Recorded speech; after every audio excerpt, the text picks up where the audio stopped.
Hey everyone, and welcome to our deep dive into the world of Akira Ransomware. We're going to explore how this threat is specifically targeting businesses, and more importantly, what you can do to protect yourself.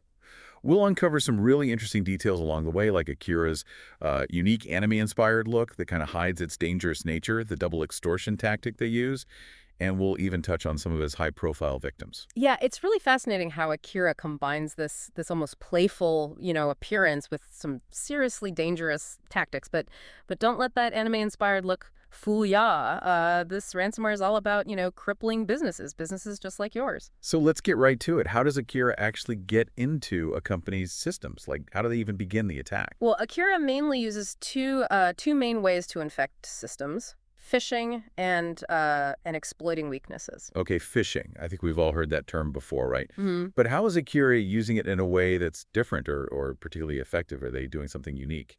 Oh, absolutely.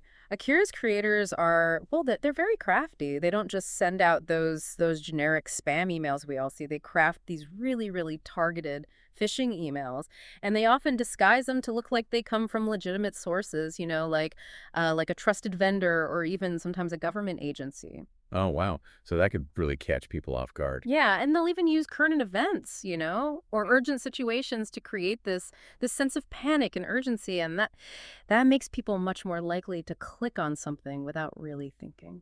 So even a team that's pretty aware of typical phishing tactics, they could potentially fall victim to Akira. Absolutely. All it takes is one moment of distraction, one employee clicking on a link, a cleverly disguised link, and that's it. And it's important to remember that IKEA doesn't just target anyone randomly.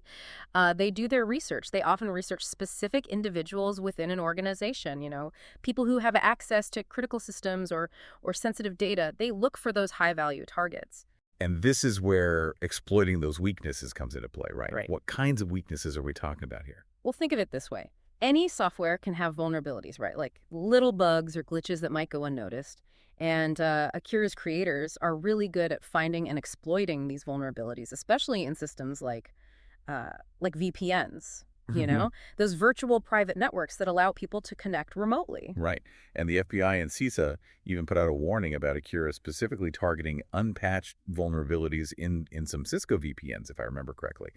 So it seems like having those really strong security measures like multi-factor authentication would be essential in defending against this type of attack. Absolutely. Multi-factor authentication, or MFA, it's one of the most effective ways to prevent that unauthorized access, even if someone manages to steal a password or, just guess it.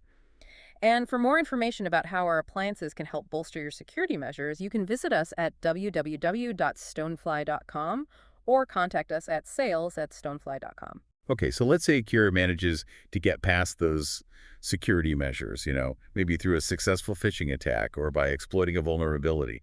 What happens next? What does the actual attack look like when it hits? This is where Akira really starts to, show its teeth. They use something called double extortion, which is, well, it's pretty much as nasty as it sounds. Double extortion. Yeah. That does sound intense. Can you break that down for us? What exactly does that mean? It's a two-pronged attack. First, they use these really powerful encryption algorithms to lock down all your critical data. Like imagine all your files from financial records to customer data becoming completely unreadable, Right. just gibberish. And this basically paralyzes your operations. You can't do anything. Wow, so your business is basically being held hostage at that point. Pretty much, yeah. But you mentioned there's a second part to this extortion tactic. What else is going on? Here's the real kicker. Before encrypting your data, they steal a copy of it. They then threaten to leak this sensitive info, maybe sell it on the dark web or release it to the media, unless you pay a ransom. A big one. So they don't just lock you out of your data, but they actually steal it and then threaten to expose your most sensitive information.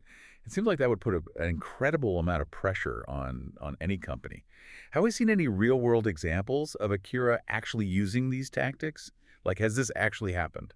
Unfortunately, yes. Akira has already caused a lot of damage in the real world. Like there's this one chilling example. In June of 2023, a U.S. energy services firm was hit by an Akira attack. An energy services firm. Wow, this wasn't just some random company. This was a company involved in critical infrastructure. Attacking a company like that could have, really devastating consequences potentially. How did Akira even manage to get into their systems? They use stolen VPN credentials to gain access to the company's entire network. And this just highlights how vulnerable even those seemingly secure systems can be if the right precautions aren't taken. And remember, we're not just talking about financial losses here. Leaking sensitive information about infrastructure, that could impact public safety. It's pretty scary to think about the potential ripple effects of an attack like that, Yeah. especially on critical infrastructure. Are there any other examples that highlight just how damaging an Akira attack can be? Absolutely. In December 2023, Nissan, the car manufacturer, suffered a data breach impacting over 100,000 individuals. And while it wasn't officially confirmed, the evidence really suggests that Akira was behind this attack. And for more information about how our appliances can help you defend your business against these threats, you can visit us at www.stonefly.com or contact us at sales@stonefly.com. So beyond the immediate financial hit of potentially paying a ransom, there's the long-term damage to a company's brand and reputation. Losing the trust of your customers, that could be incredibly difficult to recover from. Oh, absolutely. That's a huge factor. And this isn't just a problem for a few isolated companies either. The FBI actually issued a warning in January 2024 stating that Akira has targeted over 250 organizations across a really wide range of sectors. They estimate that Akira has already collected over $42 million in ransom payments. Well, those numbers they're really sobering. Akira seems like a very formidable adversary. Is there anything businesses can actually do to protect themselves from falling victim to this kind of attack? Like, where do we even begin? Oh, absolutely. There are definitely steps you can take, to protect yourself. It all starts with building strong defenses. Okay, I'm ready to take notes. Where do we start? What are the most important things? Yeah. Let's start with the fundamentals, passwords and multi-factor authentication, or MFA, Yeah. Strong, unique passwords for every single one of your accounts. That's like your first line of defense, right? And it's essential to have a company-wide policy that enforces strong passwords and regular password updates Oh, too. right. We keep those passwords fresh. Exactly. And MFA, that's your secret weapon. Yeah. By requiring users to provide that extra piece of information, like a code from their phone or a biometric scan, you're adding that extra layer of security, and that makes it way harder for attackers to gain access, even if they do have a password. So even if Akira gets a hold of a password, that extra step with the MFA can really, like, throw a wrench in their plans. Absolutely. It's a huge roadblock for them. But it doesn't stop there. Remember how we talked about Akira exploiting vulnerabilities and things like VPNs? Right, right. So it sounds like keeping all software up to date is pretty crucial. It is. Regularly updating your operating systems, applications, and firmware across all your devices. It's absolutely essential. It's like patching up those holes in your armor. And you want to prioritize those critical systems like VPNs and remote access tools. Those are prime targets for Akira. And if you want to learn more about how our appliances can help you stay ahead of the curve with those security updates, you can visit us at www.stonefly.com or contact us at sales@stonefly.com. Okay, so strong passwords, MFA, keeping software patched. Yeah. Got it. What else can we do? Are there other things we should be thinking about? Even with the best defenses in place, sometimes things slip through the cracks. And that's why a solid data backup strategy as well. It's like having an insurance policy for your data. You know what I mean? Okay, yeah, backups. That seems pretty straightforward, but I'm guessing there's more to it than just hitting save every now and then, right? Yeah. What else should we be doing? You're absolutely right. Regular backups they're crucial, right? You want to be backing up all your critical data frequently, ideally daily, or even more often for that really sensitive information. But to truly outsmart Akira, you need to go a step further with something called air-gapped backups. Have you heard of those? Air-gapped backups. That sounds pretty high tech. What are those exactly? Think of an air-gapped backup as a vault, completely isolated from your main network. It's physically disconnected. So even if Akira does get into your system, they can't touch these backups. They're totally inaccessible. So even if they manage to encrypt all that main data, you have this secure, untouched copy just waiting. Precisely. You've got it. And there's another layer of protection you can add on top of that too. Immutable backups. These backups are designed to be tamper-proof. They can't be modified. They can't be encrypted, even by attackers who might gain access to your backup storage. It's the ultimate protection. So it's like having your data etched in stone, completely untouchable.